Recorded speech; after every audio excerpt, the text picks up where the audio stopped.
Bonjour et bienvenue à une autre vidéo de notre chaîne. Ici, nous traduisons les témoignages de personnes ayant vécu des expériences de mort imminente. Aujourd'hui, nous allons découvrir l'histoire de la docteure Annie Palmer. Elle raconte qu'elle est morte et qu'un ange lui a montré la bibliothèque des âmes. Si vous n'êtes pas encore abonné à la chaîne, abonnez-vous dès maintenant. Activez la cloche de notification pour être averti à chaque nouvelle vidéo.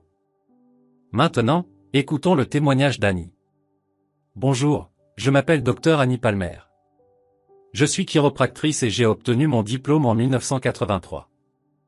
J'ai travaillé dans différents endroits, dont Kansas City, Missouri, avec le Dr Barbara Noel.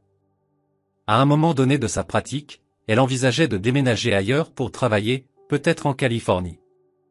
J'ai pensé, eh bien, oui, ce serait bien, j'irai aussi.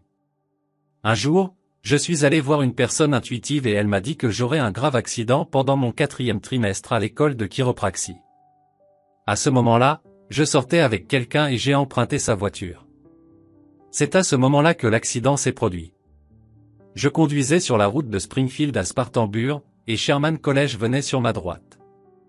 Il y avait un virage où Sherman était positionné, et une dame faisait des signes à l'intérieur et à l'extérieur de sa voie de circulation. Je pensais qu'elle allait corriger sa trajectoire, mais ce ne fut pas le cas. Au dernier moment, j'ai réalisé qu'elle se rapprochait beaucoup et elle a fini par percuter ma voiture du côté conducteur. Nous étions coincés entre la portière et la transmission. Je ne me souviens pas de l'accident lui-même, je me souviens seulement d'être au-dessus de lui, regardant autour de moi et voyant l'école. Un étudiant accourait pour essayer d'aider lors de l'accident. Ma première pensée a été, mon Dieu, je ne peux pas mourir maintenant, je dois encore finir mes examens finaux. C'était la semaine des examens finaux, donc cela a été vraiment difficile de comprendre ce qui s'était passé. Il y a eu une sorte de changement matérialisé, où nous nous sommes déplacés vers ce que certaines personnes appellent le tunnel, mais c'est plus comme une transition de motifs d'énergie centrée sur des fréquences énergétiques. Les énergies changeaient d'avant en arrière, avec seulement de l'amour, et rien que de l'amour.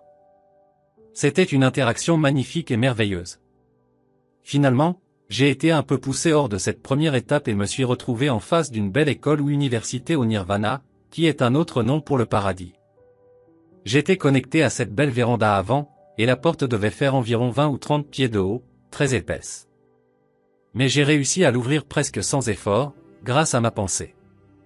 Alors, je suis entré dans ce magnifique vestibule, avec 4 piliers, 2 au début et 2 en bas, et un couloir entièrement garni de cristaux de lapis-lazuli et de cristaux de quartz, incrustés d'or. C'était une vue éblouissante. L'énergie à l'intérieur de cette université était profonde et bienveillante, chacun était soutenu, peu importe ce que nous voulions faire. Il n'y avait pas de problème de choix de cours, tout était inconditionnel, chacune était libre d'exercer son libre arbitre et de suivre ses désirs. Une belle dame s'est approchée de moi et m'a demandé quel type de cours je voulais suivre. J'ai répondu, je ne sais pas, vous devrez m'aider, car je ne suis vraiment pas sûr de ce que je dois faire. Elle m'a rapidement recommandé un cours. J'ai donc rejoint la salle de classe, et en faisant cela, les autres personnes sont sorties. Je l'ai vu parler à quelqu'un d'autre et cette personne m'a indiqué où je devais aller. Je parlais à un professeur des formes géométriques et de la physique quantique. Nous n'étions qu'un petit groupe de personnes dans la classe, assises sur des chaises, comme dans une salle de cours. La leçon a progressé, et nous sommes arrivés au point où nous utilisions la physique quantique pour surmonter des défis. Ensuite, elle m'a montré des images de mes enfants et m'a dit que je ferais face à certains défis dans mon mariage, car ils étaient mes enfants, fruits de l'accord que j'avais conclu pour venir sur Terre et vivre ma vie avec eux. J'ai acquiescé à cette femme et j'ai décidé de revenir. Elle m'a conduite dans une salle où il y avait une chaise en haut de quelques marches. Tout ce que j'avais à faire était de m'asseoir sur cette chaise, car mon corps physique était en train de mourir. J'avais plusieurs fractures, dont la hanche gauche, les 3 parties de l'acétabulum et environ 8 ou 9 côtes du côté gauche. De plus, j'étais dans le coma pendant 10 jours. Lorsque je me suis assise sur la chaise, je ne peux pas me souvenir des détails exacts, mais je me souviens que c'était un moment bienveillant, rempli de lumière curative comme un univers de santé et de guérison inconditionnelle. Nous avons descendu un couloir et sommes arrivés dans une pièce avec une énergie étrange, à laquelle j'ai demandé des explications. À l'intérieur de cette pièce, étaient conservés tous les dossiers classiques, ce que l'on appelle les dossiers akashiques. Ils étaient rangés comme un catalogue de bibliothèque ancienne, où nous tirions les fiches pour trouver les histoires de nos vies sous forme d'images holographiques. On m'a dirigé vers un dossier spécifique et j'ai vu ces images holographiques des personnes présentes là-bas. Ensuite, nous avons refermé ce dossier et nous sommes allés dans une autre salle avec des écrans.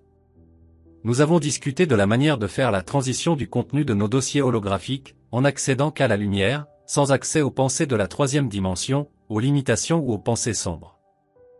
Là, nous avons observé l'un des écrans avec plusieurs personnes dans ce domaine, environ une douzaine ou plus, mais je ne me souviens pas exactement de ce que montrait cette scène.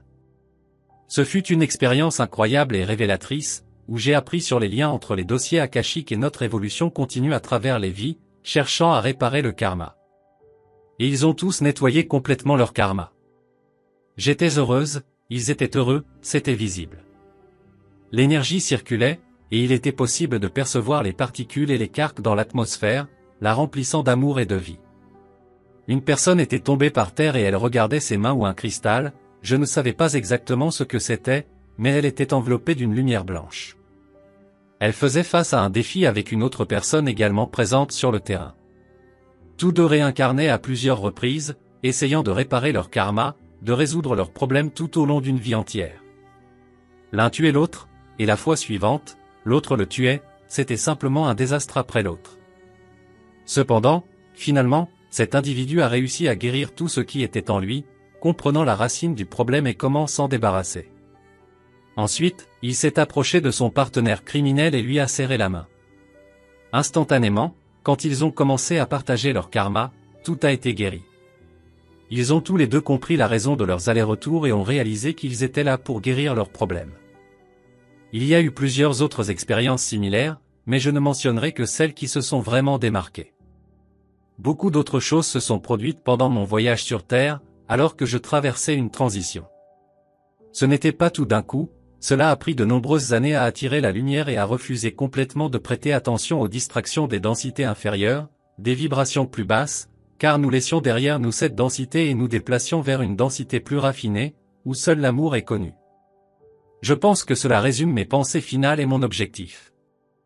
Je crois que nous devons suivre notre orientation, aller vers ce que nous ressentons une véritable attraction. Quand nous sommes totalement clairs, rien d'autre n'a d'importance, car nous savons que la lumière est notre réponse. En nous accordant avec la lumière, nous allons naturellement repousser ce qui est plus facile en premier lieu, les choses les plus insignifiantes, puis nous diriger vers la lumière. Plus nous avons confiance en la lumière et voyons les résultats, plus la lumière se manifestera facilement dans notre vie. Alors, qu'avez-vous pensé de cette histoire incroyable? Laissez vos opinions dans les commentaires. N'oubliez pas de vous abonner à la chaîne. Diffusons cet espoir à davantage de personnes, qu'il existe une vie au-delà de ce que les yeux peuvent voir.